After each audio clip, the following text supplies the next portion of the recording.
জয় রাধে শ্যাম।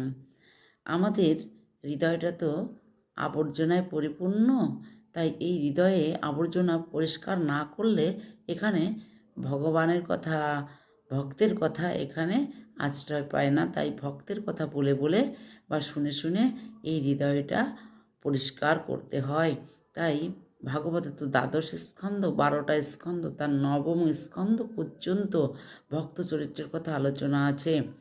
আর যে 3 স্কন্ধ থাকে সেখানে ভগবানের চরিত্র কথা আছে, রাধারানীর চরিত্র কথা ভাগবতে দেননি। কারণ হচ্ছে সুখদেব বলতে চাননি, সুখদেব তো রাধারানীর খুব প্রিয় ছিলেন। তা সুখদেব যদি রাধারানীর কথা বলতে যেতেন তাহলে উনি 6 মাস অচেতন হয়ে থাকতেন, তাহলে পরীক্ষিত মহারাজকে 7 দিনে উনি স্বর্গপ্রাপ্তি করতে পারতেন না। তার জন্য ভাগবতে রাধারানীর কথাটা আসেনি। এখন আমি বলছি তুলসীদাসের কথা।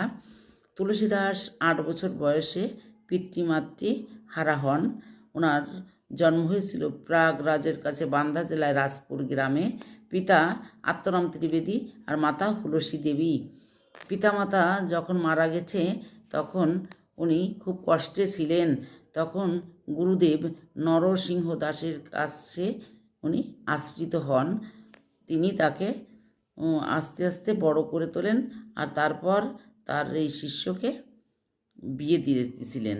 তাই বেশ একটু দূরে গ্রামের রত্নাবলীর সঙ্গে তার বিয়ে দিলেন।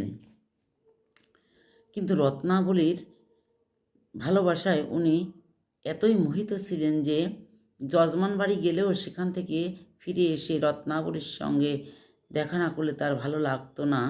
আর যদি বাপের বাড়ির থেকে রত্নাবলীকে নিতে আসতো তাহলে উনি যেতে দিতেন না। কিন্তু একদিন দৈবযোগে কি হয়েছে যে তার রত্নাবলীর পিতা অসুস্থ হলেন।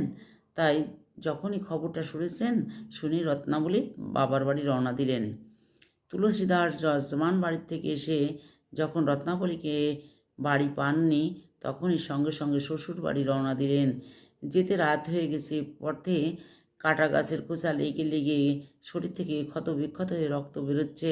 সে অবস্থায় যখন যে পৌঁছালেন শ্বশুর বাড়িতে তখন রত্নাবলীর বাবার বাড়ির লোকজন তাকে তিরস্কার করছে শুনে রত্নাবলী খুব লজ্জায় পড়লেন।